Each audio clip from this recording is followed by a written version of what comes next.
David Brewster here with a new episode of Chordplay. This is Chords Like Holdsworth, and before I say or do anything else, I have to admit I'm in the middle of a full-on Allan Holdsworth binge this year. 2023 has been the year of Allan Holdsworth for me, for whatever reason. So I've been listening to his music and learning it.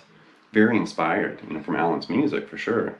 And this episode is basically going to focus on kind of targeting and really attacking his very stretchy, chord forms and chord vocabulary. And definitely, historically speaking, Allan Holdsworth is well known and documented for using just these crazy stretches on the fretboard. So we're not going to dive in the deep end. We're going to start in the shallow end and work our way to some more tricky, stretches and things on the fretboard. So definitely it's going to be a big technique boost. And just as a reminder, my first Guitar Player magazine lesson was back in February 2015, and that lesson was called Hands Like Holdsworth. And that was kind of a technique boosting, tribute to Allan Holdsworth to kind of help you fan out your fingers and stretch a little bit further. And even though that was more or less scale-based and this episode is chord-based, you're still using the same muscles and the same stretches, whether it's for chords or scales. So just a heads up. So there was an image with the Guitar Player magazine cover that featured my lesson back in February 2015, and I highly recommend, seeking out either that issue, the print version, or you can also find it on the Guitar Player website. Just do a search for Hands Like Holdsworth, and you'll find it. And that's definitely going to help you kind of build some technique and stretching ability and, strengthen your fret hand for sure. And the next image I'm going to share is just a random assortment of Holdsworth photos, just focusing on his hand and this random assortment of chords. But this is highly intimidating. When you see, photos or live footage of Holdsworth playing, you're going to see stuff like this.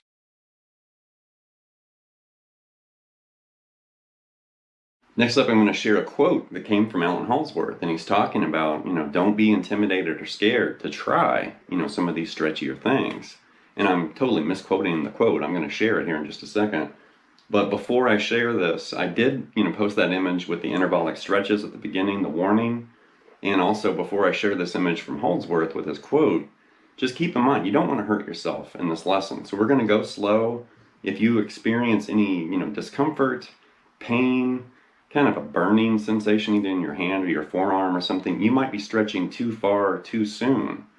So you need to take the steps to kind of build the technique and the ability to stretch really far. But here's a famous quote from Allan.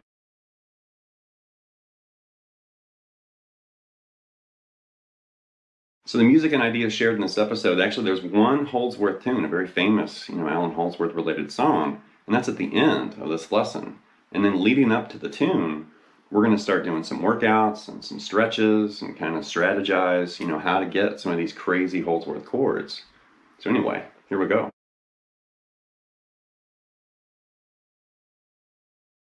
All right, to get started here, we're actually going to start with a very familiar chord, and it's actually popped up a lot on my channel, but then we're going to basically relocate it and start investigating this kind of Holdsworth, stretchy action.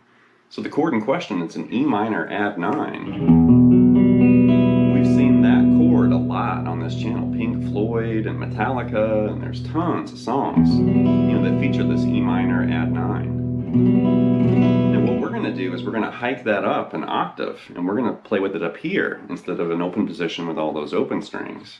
And instead of worrying about the full bar, we're going to get there, but let's just get rid of the bar chord and let's just focus on the top part, the first or the top 4 strings, like this. So here's E minor, like that, and then you want to stretch this E up to F sharp right there, and that's your add 9 or the 9th, that F sharp. Has that very mysterious, haunting kind of flavor like that.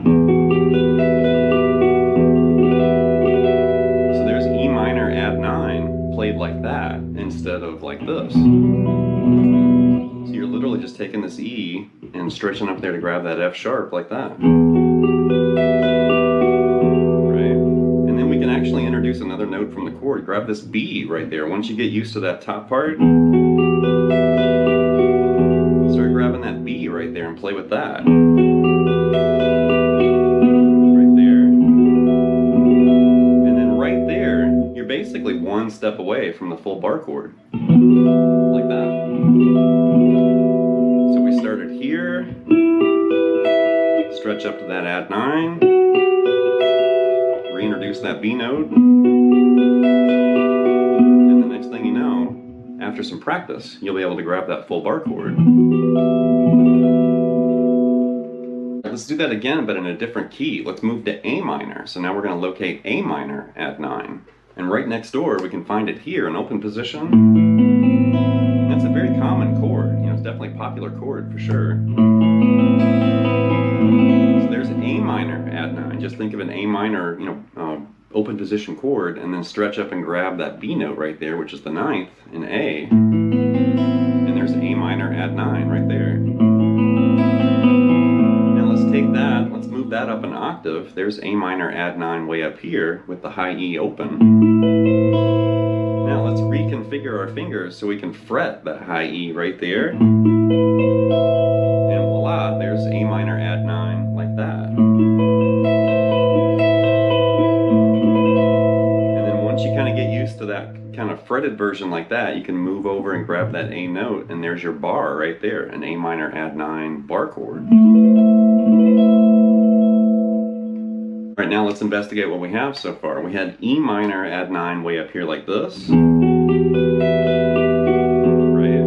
And then we can basically just shift that to A minor, add 9 right there. It's a bigger stretch because we're lower on the fretboard, but now you could do the same fingering we had for E. And then just kind of slowly start stretching your way down to where you get to A minor, add 9 like that.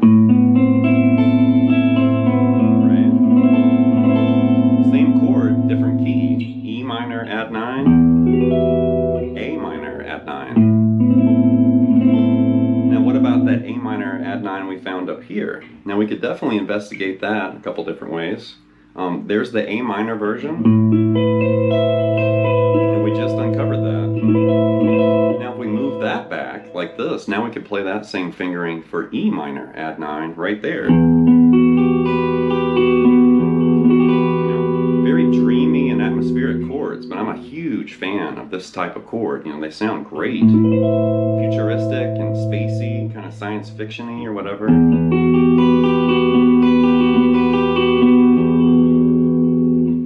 Now we're going to lock onto that minor add 9 chord, and we're going to add the 7th, and that's going to change it to just a minor 9. So let's go back and review. We had E minor. We stretch up to grab that F sharp. There's your E minor add 9. And then we're going to add a D right there, the flat 7. All right, so that's going to change that. Instead of an add 9, now it's just E minor 9. So we're grabbing, F sharp, G, D, and E. And there's E minor 9 right there. Very interesting chord. All right, now let's take that. Let's move that way down here for A. We're going to have an A minor 9 like that.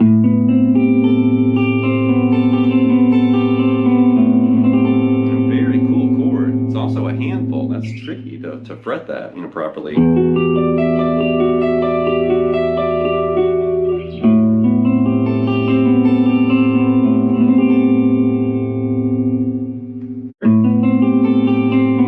If we relate that back to this A minor chord up here, we can actually find a way to play it like this. So there's an A minor 9 right there. The same chord that we located here. It's just a different, arrangement or voicing way up here. So there's A minor 9 right there once again. This was the A minor add 9, and then that's just A minor 9. And then we could relocate that to E. Just move down here, and now there's an E minor 9 played like that.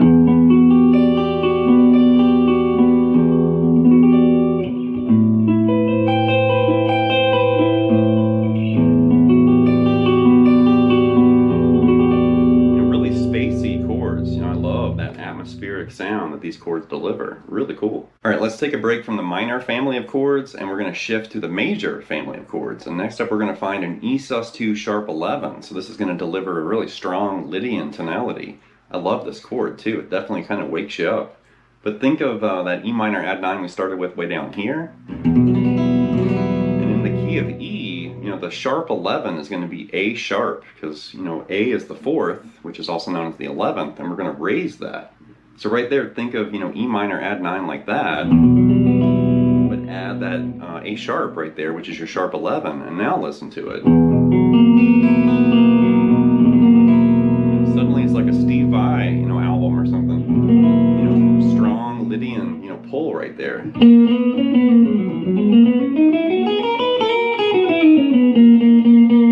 that sharp 11 big time. All right, let's take that. Let's move that up an octave so we can get way up there. And then let's investigate, kind of grabbing that top part like we did with the E minor add 9. So speaking of which, think of that E minor chord, and we moved up to grab that, F sharp for the E minor add 9 at the beginning. And then let's just use that and then grab that A sharp right there, and voila, there's your E sus2 sharp 11. An octave higher than this. Like that. Right? You can also flirt with that B note right there once you kind of get a handle on that.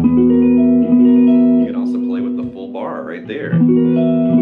Actually, John Petrucci nicknamed that the Lydian chord right there. I think that was in a Guitar World magazine back in the day. So you might recognize that fingering of that chord right there. But that's what we're playing with. That's an E sus2 sharp 11. Now we could also flip that to A. So now let's play an A sus2 sharp 11 right here.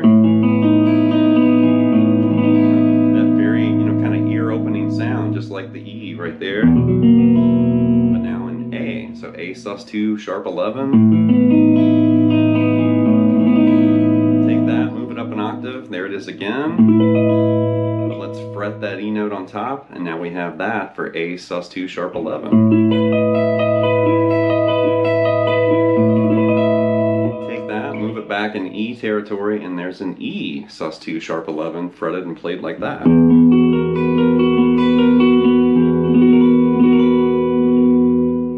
Up next is a chord exercise, and while this definitely will help your stretching ability and kind of build some more strength for stretching, it also reveals like kind of some of Holdsworth's secrets as far as building chords and finding these kind of different voicings. So let's just move this to E major right here. Now right off the bat, Allan would probably never ever use just that basic major triad. That's way too plain and simple for his music. He was constantly pushing, things in a different direction. So he wouldn't play it like that as far as E major, right? Now what he might do is something like this, basically relocate that G sharp in the middle. Let's put that in the bass. So now we're playing E over G sharp right there, right? Suddenly that innocent little E major chord takes on a really different sound like that, because now we've got G sharp, E, and B spaced out like that, right?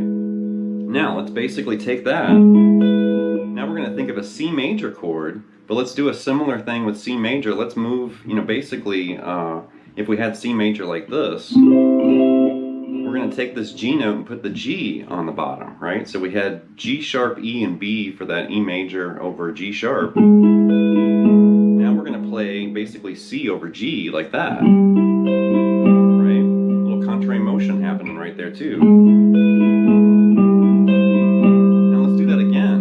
Imply a D over F sharp. So think of that really common D over F sharp down here. We're going to do it up here implied like that. Right? You could do it also this way. But there's F sharp, D, and A. And we basically put the third in the bass right there. Now let's take that F sharp, move it to F. Now we're implying D minor, right? Like a D minor over F. So you can see we're slowly kind of mutating this chord. There's, E over G sharp, there was C over G, D over F sharp, D minor over F sharp, or I'm sorry, D minor over F. Now keep the A, let's move these two back, and now you're playing A over E, because there's E, C sharp, and A. We're basically playing the fifth now in the bass. Take that C sharp, let's move that back a half step. Now you're implying A minor over E, right? And then now let's stretch this one more fret to that B note. Now you're playing an E sus4 like that, E, B, and A. Take that A, move that back to G sharp, and guess what? We're back where we started. There's E major right there. So let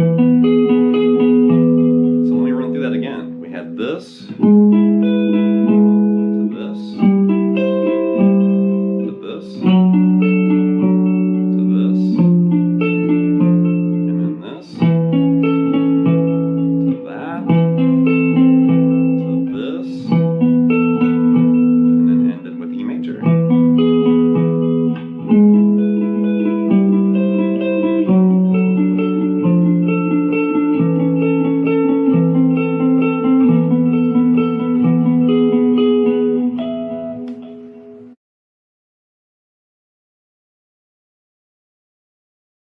last but not least, we're going to revisit the song Fred from Tony Williams' Lifetime's album Believe It from 1975. And this song appeared in the previous episode, the Allan Holdsworth Soloing Secrets.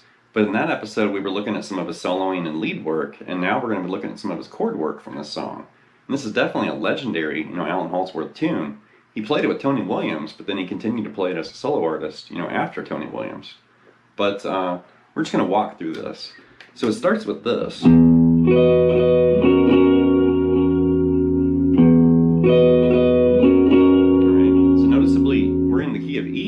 We're playing, this D major chord form right there, but we're playing it, in kind of an odd location, because it's not E major right there. It's actually going to function as E major 7 sus2, right?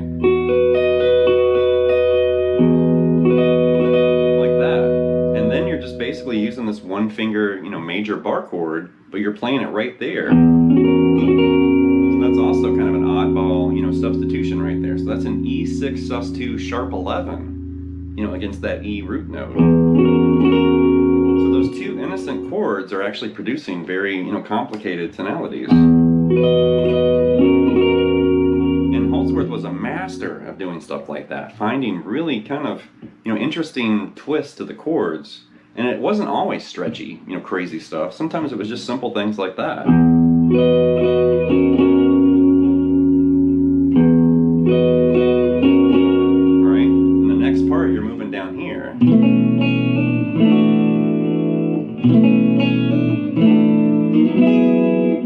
Chord, just bar the second fret from the A to the B string right there, and that's basically what a B add 9 add 11, like that. And you're gonna add that D note and then just move over like that, and then that's suddenly magically an E add 9 add 11 right there. So you started with the B and then just kind of shifted over to that E. So B add 9 add 11 to the E add 9 add 11. Do it again.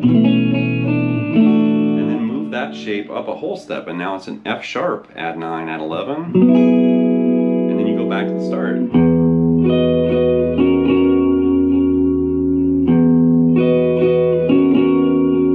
then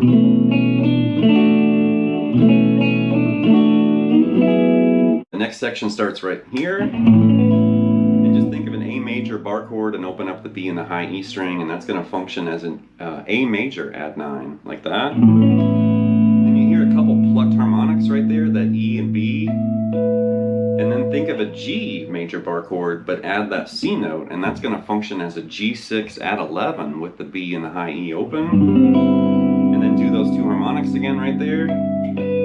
And then the next chord sequence is really what I was trying to get to here. This is really tough. So we're basically starting right here, and that's a B minor add 9.